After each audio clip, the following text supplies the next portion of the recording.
focusing on only the material. And I think that's the best way, because if you pick other things, like there's no guarantee. You're showing and you're teaching what's worked for you. So why wouldn't we just follow that, right? Hey everyone, it's Stephen here from Marketplace Superheroes, and I'm here today with Micha. Micha, how you doing? Hi. Good. How are you, Stephen? Doing very well. Great to get to speak to you. I know you're coming in from chilly Canada at the moment. Cold, yes. Blanket. Yep.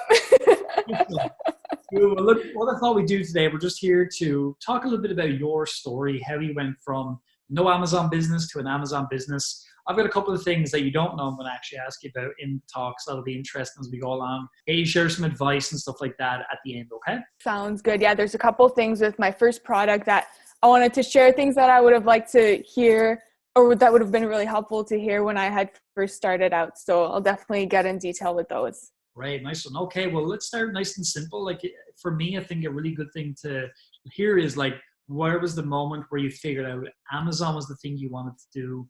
And then how did you get started and that kind of thing? Going back to, it was spring of 2017, so about a year and a half ago, almost 2 years at this point. My friend and I had gone to the Dominican, and we came back from our trip.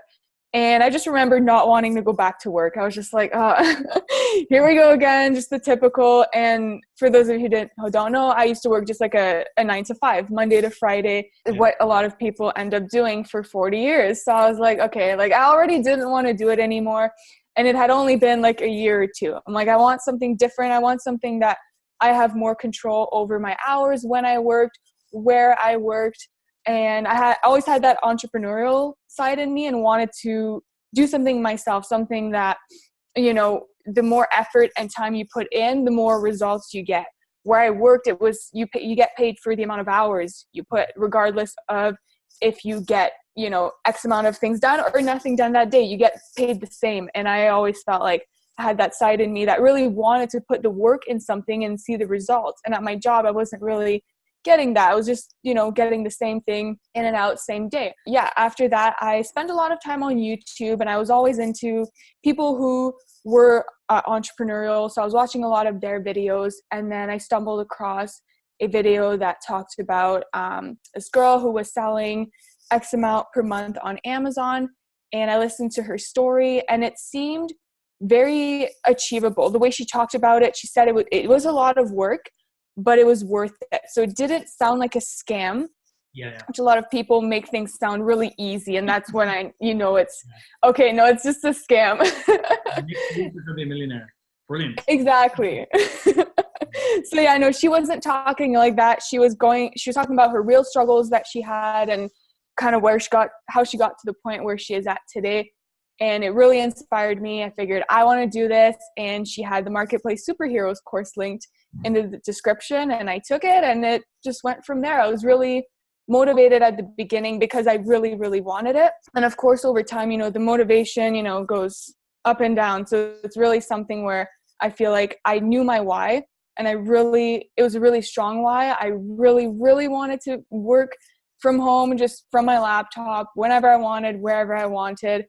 And I just always had that reasoning in my head. So even if I didn't want to do the work, it was just something that I kept putting the work in, and eventually it paid off.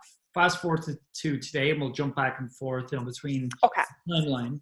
Just to give people a feel of where you are now, like how many products maybe you're selling, that kind of thing. Just, you don't have to get into like big numbers or anything, but just so people can get a feel for, you know, you've been selling now for maybe a year and a half. A lot of people ask, well, how many products can I get going in a period of time? So roughly, where are you now with your business?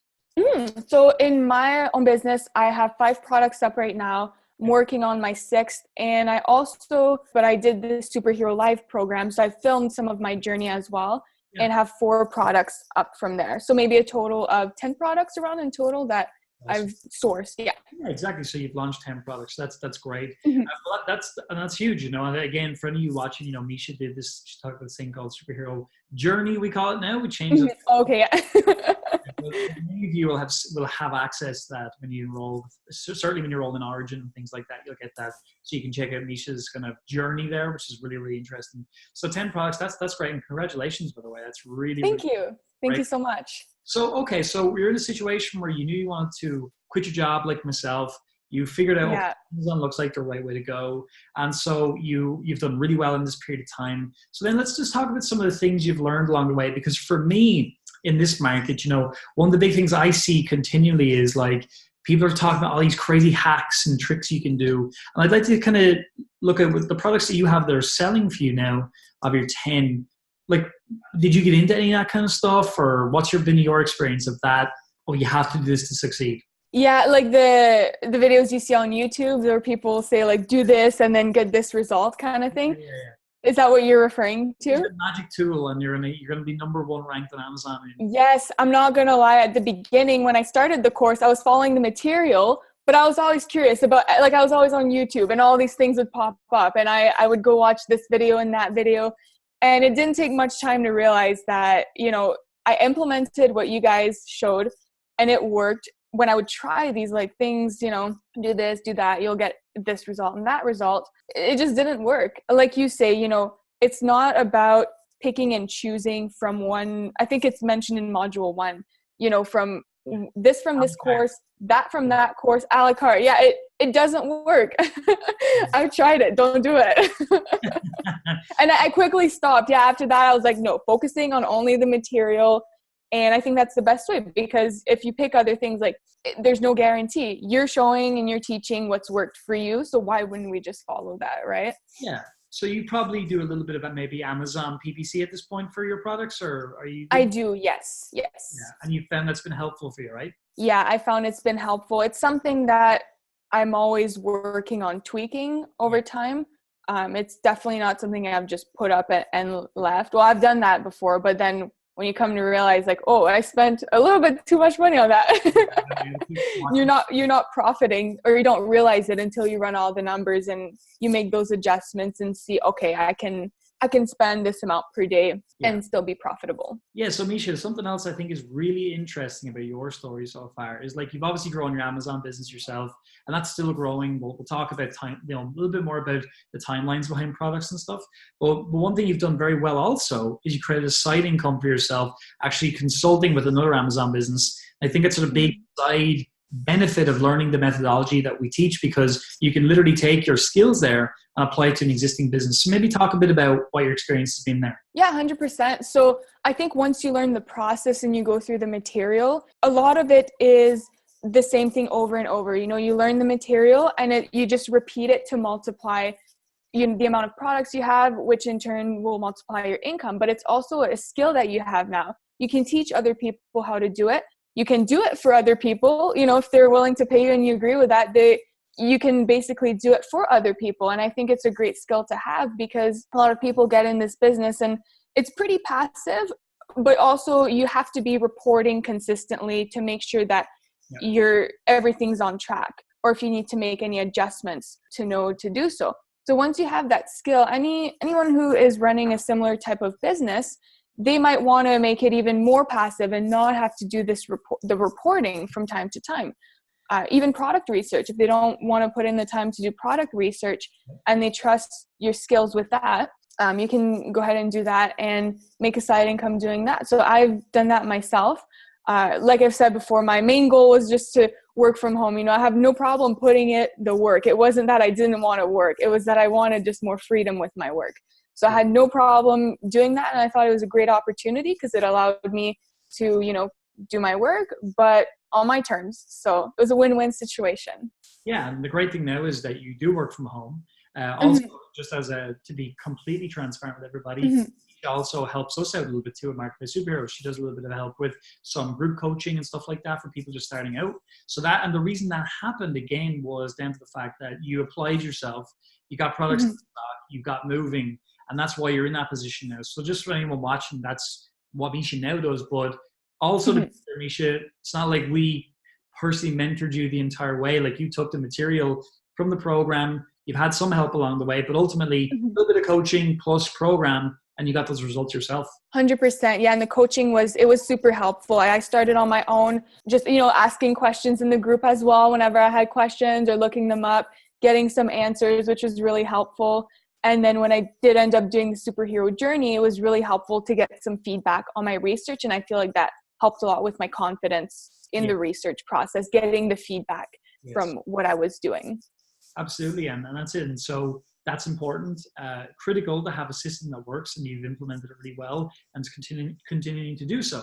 One question people might have in the back of their minds is, okay, so you've got 10 products that are selling, that's cool. But like, what was the experience for products? Like how long because we know it takes a bit of time for the product to get in, you'd optimize it, then get your initial sales, then get traction. What was the journey of a product been like for you over time? Like, how did you see it grow? Did it take long to get going? Then when it got going, it grew faster. Maybe give a little bit of information about that. Yeah, they've all been different. So my first one I put up, and there's a sale on the first day, and then I think on the second day it kind of went back down, and then a sale here and there. And then it was more of a seasonal product, so seasonal in the summer. Then summer hit, and it was just selling a lot. Sometimes up to like 10 sales a day, even more on some days, and it was doing really good. Another product of mine has been a bit more consistent, so it started out maybe 1 or 2 sales a day, and then slowly climbed up. And after a couple of months, this product I still have it to this day, will do me anywhere from like 5 to 10 sales a day, or even more. Sometimes I've seen like up to 18 a day. It's just really consistent. I can rely on it to bring me income. Right. And then a couple more of my products, they're still new, so they're still bedding in. It's hard I'm testing out, doing some testing with the pricing and trying to lower it a bit just to see how it does. But yeah, it's just, it's different for every product, but it's definitely all about letting it bed in and giving it time. None of them spiked from day one. Yeah, exactly. And I think as well, the other important point is like, you didn't talk about products that are doing hundreds of units a day. You were talking about, 20 units a day. And the reason that's important is like, if you look at that as an average for Micha, like, getting those, let's say to an average of 10 a day, and you have 10 products, well, that's 100 sales a day. You're making $5 a sale. I'm just throwing run numbers. Some are bigger or whatever. Again, that's $500 a day in profit before tax. It's net profit. You put that out over a month, like, it's really good. It's like a 15 grand net profit per month, passive stream of income. And I think that's the thing to remember for everybody watching. Like, sometimes we get this thing of, we have to be selling hundreds a day, but you don't. Like, you can see, Micha, as well, like that kind of, when you have multiple products, you've got more markets, you can begin to scale kind of quickly, even with small amount of sales.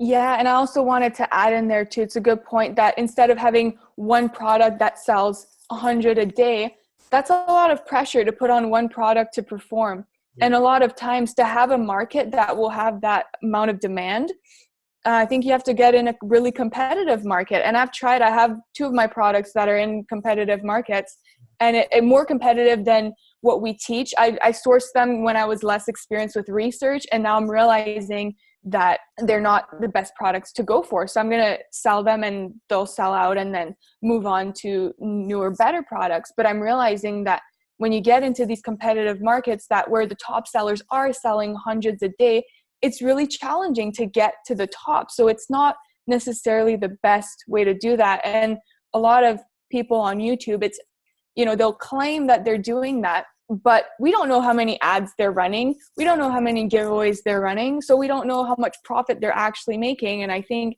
in a lot of cases, it could be zero, it could be negative. We don't know. So I've seen it many times. Yeah.